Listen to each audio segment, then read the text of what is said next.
Welcome to the talk on marketing tactics for reaching young customers. Joined here with the panel, so we go through and introduce everybody. Hi everyone, I'm Shelley Sims. I'm Head of Marketing at the Garden Centres and Nurseries, overseeing the full channel mix and all of our businesses. My name is Aaron. I'm the founder and managing director of the Evergreen Agency. We're a paid media creative agency working specifically with home, garden, lifestyle brands, and we have a stand just over there, F40.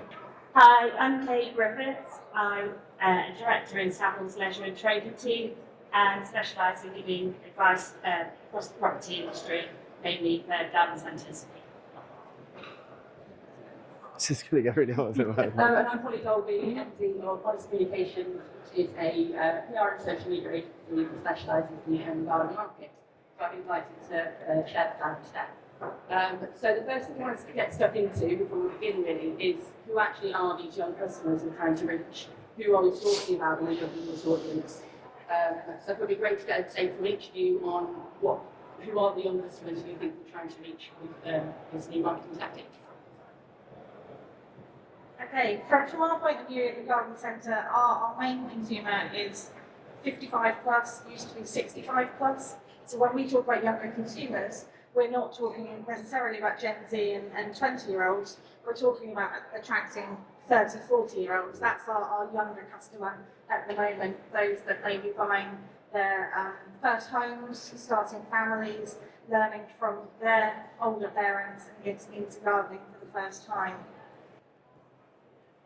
Yeah, I'd echo that. I think for us, we're seeing, for a lot of our clients, twofold. So on the one hand, it's the 30s, 40s, it's the families, the young families. But then it's also what we in marketing refer to as the woofties. Does anyone know what a wooftie is? Oh, you're going to love this. The wooftie is a well off over 50. There you go. There's a little nugget for you on a Tuesday morning. The well off over 50s, as you say, is the fastest demographic growing in our country, and they are one of the biggest markets. And in terms of, there was more 65-year-olds created last year than there were 20-year-olds. So that, in terms of the key focus, is what we're seeing across brands, garden centres, everything.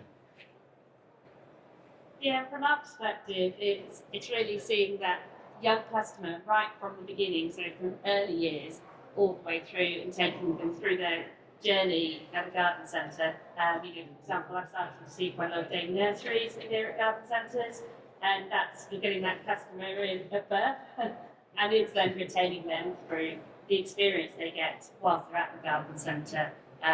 So where they reach the 30, 40-year-old first-time homeowner and start getting to the garden centre on their own accord. I'm going to try this one. I'm going to try this one. How's that? No.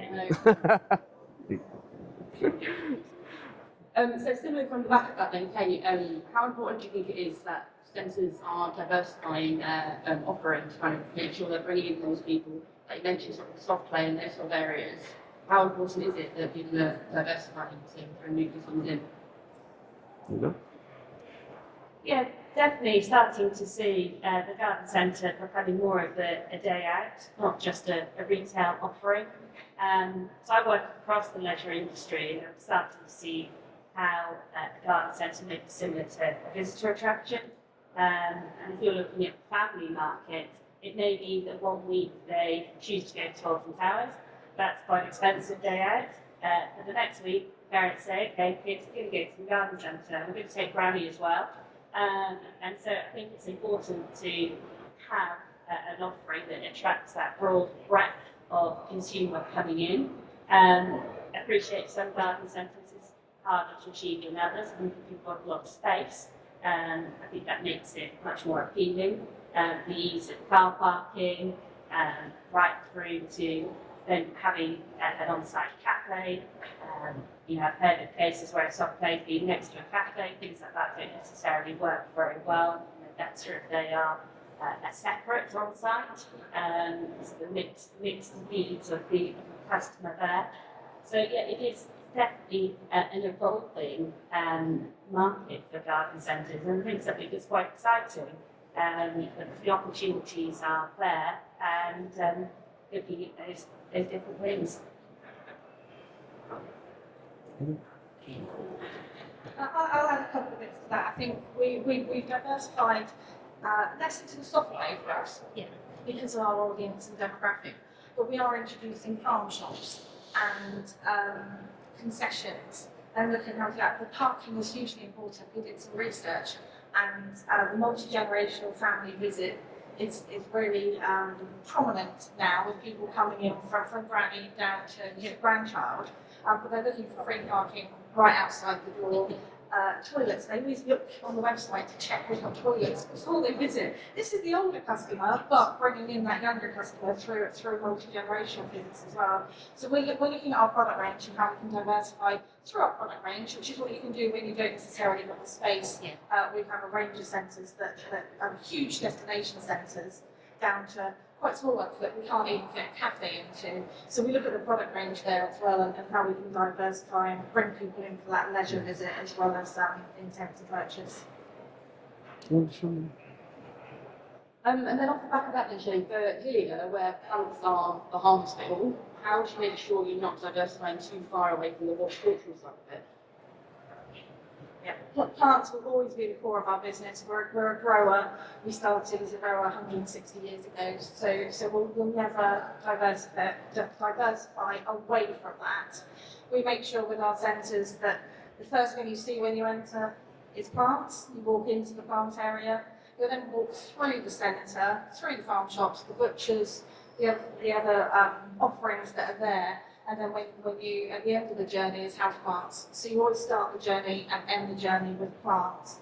And we always make sure that everything we're doing through the centre talks to people about plants and what they can do in their garden. The other departments are a bonus to plants to have people shop in one place. So now to the marketing tactics, obviously what we're here for. So how have they been evolving about to engage more with your customers? What channels and strategies have you seen best success with in the internet? Yeah, I think it's an interesting one. I think for us, we're seeing a real diversification in terms of how people are using it. I look at it very much from an online perspective. So purely from a digital, I look at things through a digital lens. And what we're seeing online is, as I say, garden centres, as they're wanting to become more destinations, that online visibility comes into the user journey for pretty much everyone at some point. And it's really understanding and marrying up the connection between the store as well as search and social. So we look at it across the 3 S's. So we would say you've got to understand your customer across, they are going to search at some point during their journey, whether they're looking for facilities, car park, toilet, or actually what have we got, how is the garden centre becoming a day out, an activity. And then it's understanding how the levers we've got to pull, the different tools, platforms at our disposal that we can leverage search, so we can capitalise on Google, on these other search engines to maximise our visibility and drive that brand awareness, drive the awareness of the facilities and so on. And then it's coupling that with social. So with social media, paid social media, so we all think of Meta ads and so on, TikTok and Instagram. It's utilising these platforms, but doing it in a way where we can increase brand awareness, yes, but also these platforms are incredibly powerful to remain top of mind with your target customer. And if we think about the life cycle, the life journey of your target customer, they are going to visit, and the real sweet spot comes if we can get them visiting with a level of frequency, and our ability to retarget and stay top of mind with those brands. It's never been easier, it's never been more effective, and it's very, very powerful. And I think we're seeing across the sector as a whole, we're seeing more and more garden centres and the retailers in those garden centres realise that and actually think, oh, actually, there's a lot here we could do and we're not doing, and that's really, really exciting. And I think the more the garden centres start to think about how can we're pretty good, generally pretty good at the store path, but actually how do we couple it with search and social as well? If you can get those 3 working in sync, it becomes very, very powerful. Did you have anything to add? Yeah, I think that just links in with the social spend as well. You know, Absolutely. people come to a garden centre for the social experience and to spend their money in a social way. I think it's amazing that going through a cost of living crisis, that some of the key spends are still on eating out. I think that's the third biggest spend still. And that's a great thing for families and customers. Absolutely. Yeah. As well, I think one of the biggest changes for us in terms of the younger consumer, targeting the youngest consumer and widening our audience has been moved to e-commerce as well. And that goes hand in hand with what Erin was saying. We now sell online, it's relatively new for us, but we can target those customers. We can find customers of a certain age and a certain demographic, and through search, our online shop now enables us to be found so much more easily, not just online shopping, but adding that authority and that benefit for garden centres and finding all those facilities as well. So I think definitely the digital is definitely the future. I mean, it has been for decades, but in garden centres, it's still relatively new. And that's definitely where we're moving most of our channels now, is all into digital channels where we can data and target and track exactly what we're achieving. Pretty much, Shelley, then we see a lot of young gardeners coming into it wanting to be knowledgeable and have that real thirst to learn more, which probably feeds into the search side of it too as well. Like, what are you doing to help customers learn more about gardening? So they're coming in as new customers wanting to find everything. How do they find it here? It's kind of the opposite to what I just said actually, is that whilst we focus on the destination in store, actually for years we've focused on SEO, and we've focused on online content, and we've focused on giving people all the information they need and how-to guides. Everything's been on the website. So what we've looked at in the last few years is our whole customer journey end to end, and how we bring that into the garden centres as well. So through merchandising, through POS displays, we now have a lot more signage that I think at the moment we've got how to compost and why you should plant fruit trees in autumn. So just a lot more how-to step-by-step guides that aren't so focused on the advanced gardener. We used to, 5+ years ago, focus all our content on the advanced gardener who knew what they were doing and giving them the expert tips from our growers. We still do that, but we now link into the beginner's guides as well. Teaching some people starting out, they don't necessarily know when to plant bulbs. So we're going back to real basics of how to start and give the expert guide as well, so we can cover every level of gardener and age. I think I'll just add to that from an optimization, how to get the most from your website. There's two sides to the coin. So on the one hand, if anyone's worried about how do we optimize, how do we ensure we're as visible as possible, I can give you a very simple strategy you can take away. So all you need to do on your website is make sure that every page of your website and your entire digital visibility says what you do and where you do it. Most people are really good at saying this is what we do. But almost always people forget, and this is particularly relevant for garden centres, anything that's geographically tied. Just make sure that you say, this is what we do, this is us, this is our product, this is our service, this is what we do, and couple it with then, and this is where we are. Because people, when they search online, they will localize, I'm looking for this product, this service, and I'm looking for it in this location. And even if they don't localize it, Google will provide you search results that's based on your IP of where you're searching. So just really simple. It's the Ron Sill approach to marketing. Say it on the tin. This is what we do, and this is where we do it. Now, the flip side of that coin, when it comes to wanting to build onto your point about becoming an authority, that is the holy grail of we want to become an authority. The trouble is, everyone wants to be an authority, right? And so the bar has continually been raised year after year in terms of this is, providing that expertise. But I can give you all a hack, right? Very simple hack. The best thing that you can do if you're thinking, well, we want to be known for providing this service or doing this thing or providing this product. The best piece of advice I can give you is there's this thing called Google. Go and Google what you want to be visible for, and Google will quite literally rank the pages and the results on what it thinks is best. So whenever you think, oh, I don't know if I can compete on this, I don't know if we could stand a chance, if you go and what Google provides as the position number 1 and number 2 and number 3, that is it grading and saying, I think this is the best result for what I have around that topic. That there is your benchmark in terms of if you look at that and think, from an authority, I can't beat that, that is amazing, I then move on to the next subtopic. yeah, or build it out. But that should serve as your benchmark. And whether you're e-commerce, whatever size and legacy your website has, that is a very simple way of being able to look at your website and say, do we deserve to rank? Are we the best result when compared to our competitors? And another tool, just one final thought, is if any of you don't have Google Search Console set up, a bit technical, if anyone wants to grab me afterwards, you can talk tech all day long. But if you don't know or have Google Search Console and you're in marketing and you're wanting to get insights into how visible you are and what's working and how people search for you, that tool, it's completely free from Google. It is a treasure trove of insights that will tell you exactly how people are searching for your business, for your brand right now. So make sure you set that up. We've got two, yay! Does it work? Yes. So similarly then on the data theme, what are the top data sources people should be looking at? How can they use data to boost their efforts? Anyone else? I can talk data all day. Do you want, you go, come. Tiny bit of Come on. data.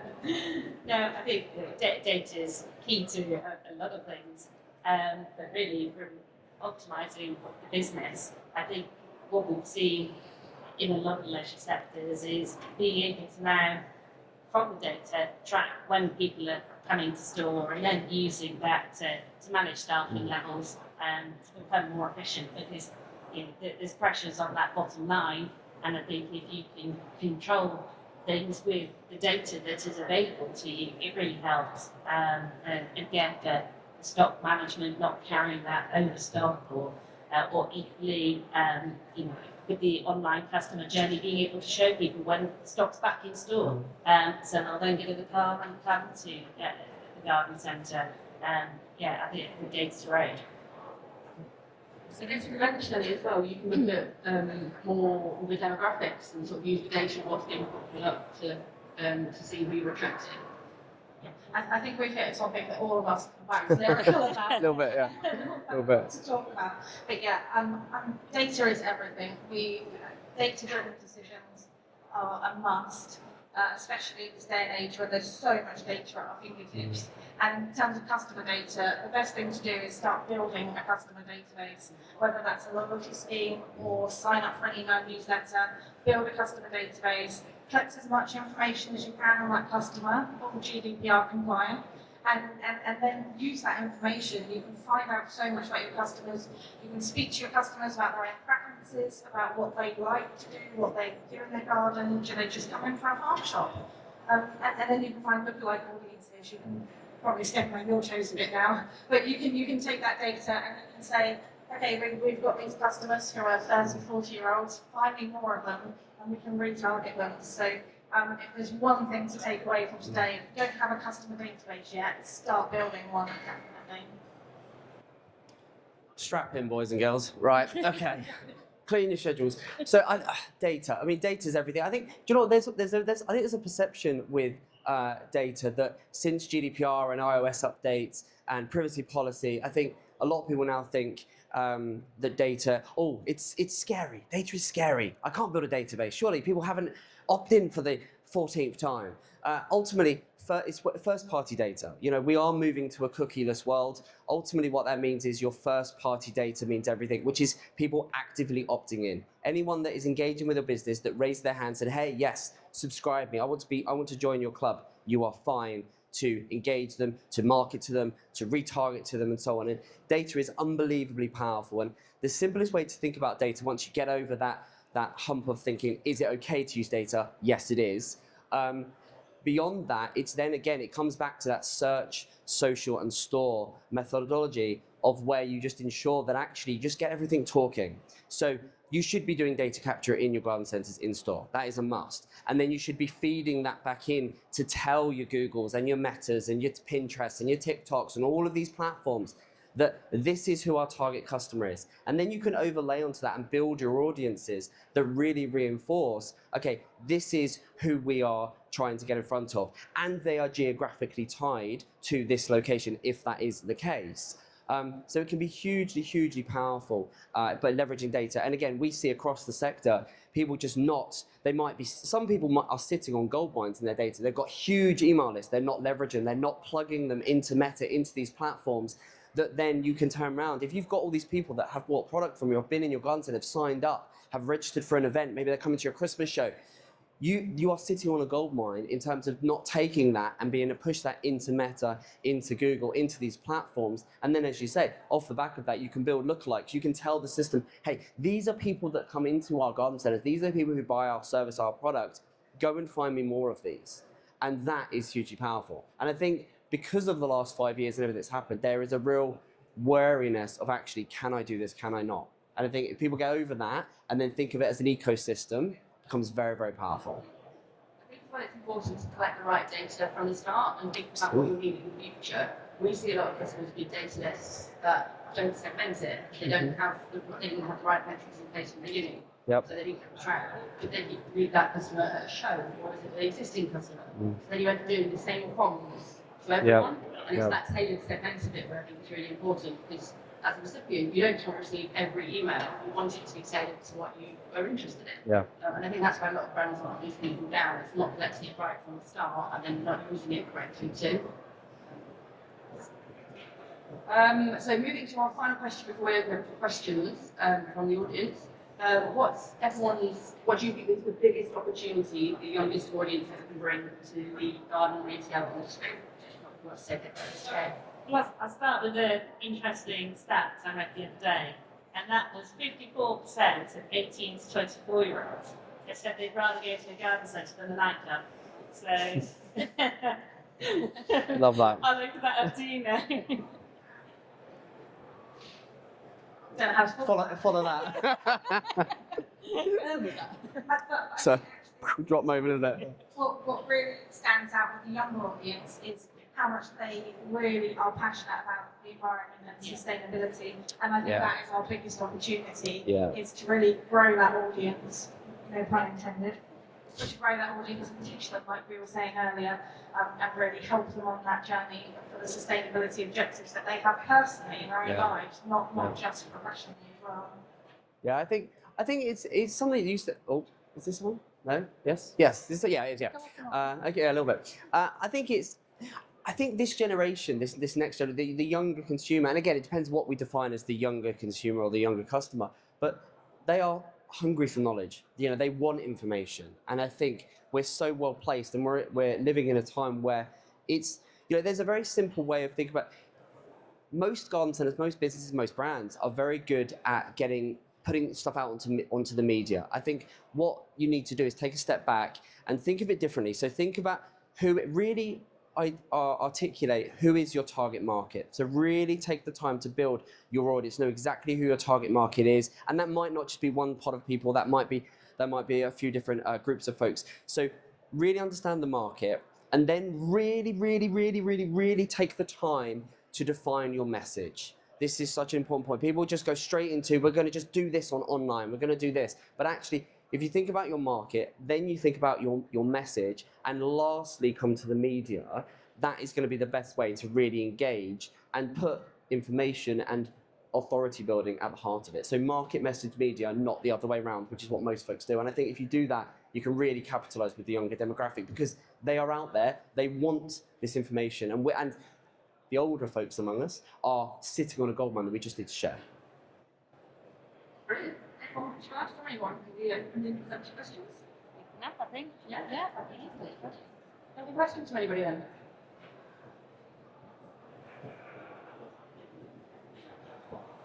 See which one works. Yeah, over.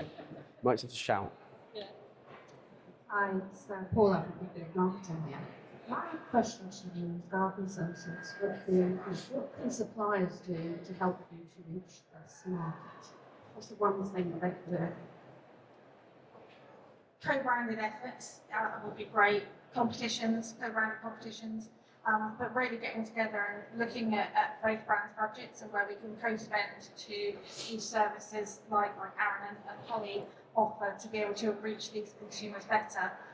Because two heads are better than one, two budgets are better than one, and as much as we can work with suppliers to reach both audiences, the better.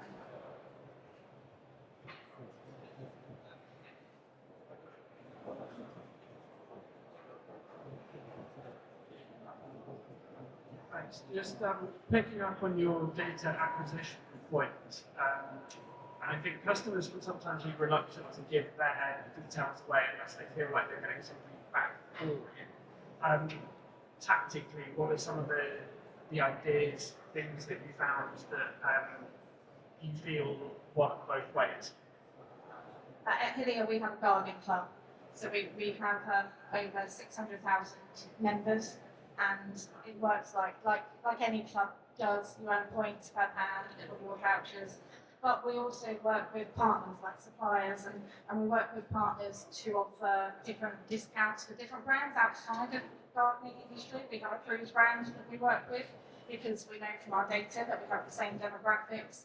So we have a number of other brands that we try and work with to provide extra benefits to our customers. We're constantly reviewing those benefits because it's not just the monetary rewards that are important to them. It's what we're saying about the content and the knowledge. So there's a sign up, they get email newsletters. We do a magazine once a year. We're always looking at, can you do birthday gifts on their birthday and anniversary to encourage them to give us their birthday rather than just asking for their birthday for no reason. So we always try and make sure that whatever data we're asking for, we know exactly how we're going to use it and what that benefit is as a customer before we ask for it. But the loyalty scheme is definitely the best benefit that we have to get somebody to give us our data, because they get discounts, they get rewards, and they get knowledge. Can I just add to that as well? I think I would look at that slightly differently. So I would again go back to, I would focus on the market, the message, then the media, because you've kind of put the media at the end. If you start with we need to build the list and how do we get people to sign up, it's almost asking the wrong question. So it's how can we add value? Who is our target market? How can we add value? What is our message? And then you end up with the email. I think that you'll come to a better conclusion if you go that way round. And then I think another sort of marketing hack, I guess, is if you ask for the minimum amount of information that you need. So first name and email, generally. And then once you've done that, follow up with an additional thing of like, hey, this is great. Thank you so much for signing up. Here is a little, it's that give and take. So you've given me your first name and email. I'm going to now give you something, okay? And then follow up and say, actually, we'd love, and then there's lots of creative ways you can do it. But most people that sign up will be more than happy to give you additional information once they've taken that first step. So minimum information up front, and then you can follow it. But actually, could you maybe answer these three questions and tell us a little bit more? And you can gain huge insights from that additional step. And a good 80% of people that take the first step will take the second step. Hi there. I work for a company that has multiple brands. One brand recently closed down. Is there a way to use legitimate interest to keep that database by saying, could you be interested in another brand, or would that data be lost? I mean, here's a big caveat coming your way. I'm no data expert, so the official answer would be you need to speak to GDPR compliant, someone who does that for a living.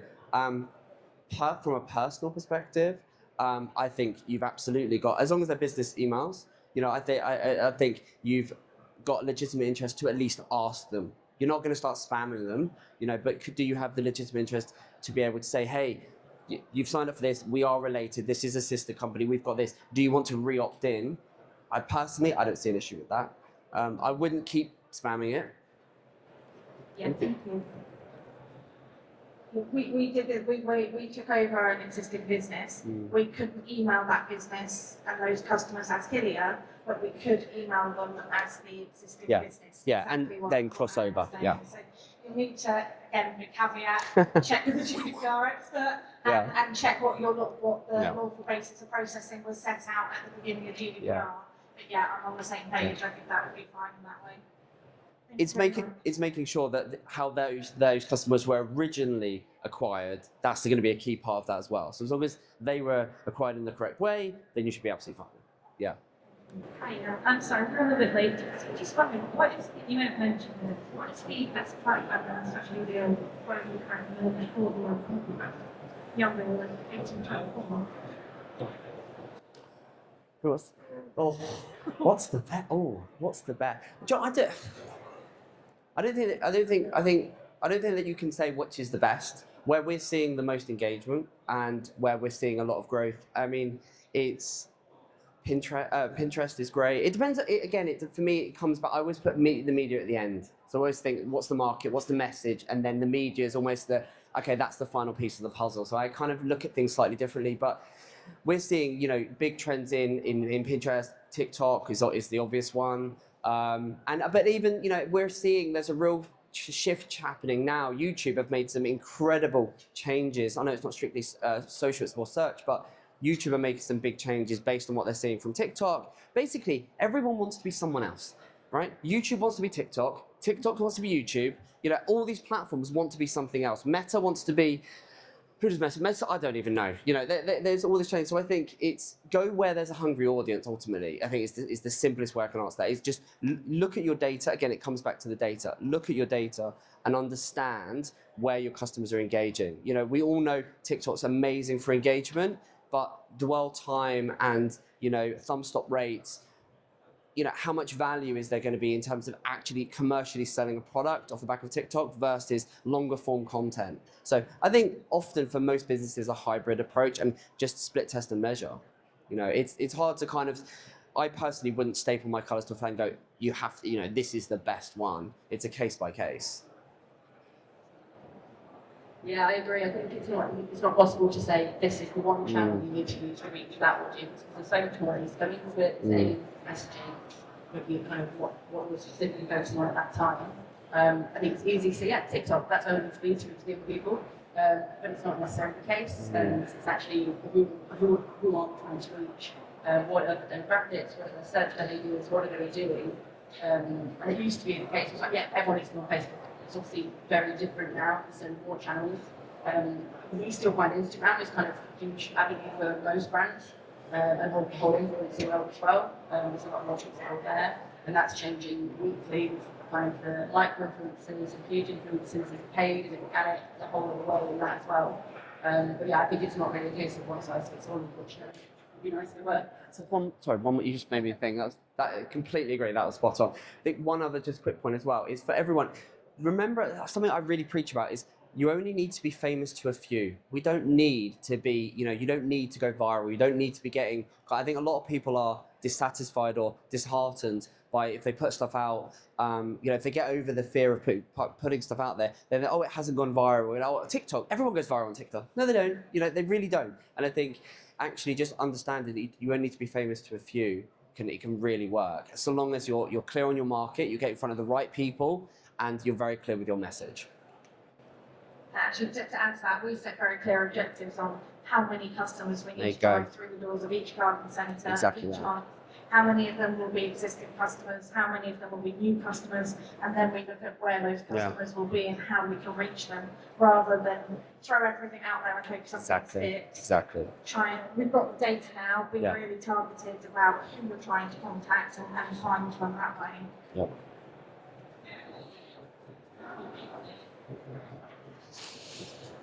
Any more? Right, well, we'll leave it there then. Thanks very much, everybody. We're all around for a little bit. If anyone wants to catch us, and we'll see you soon. Thank you.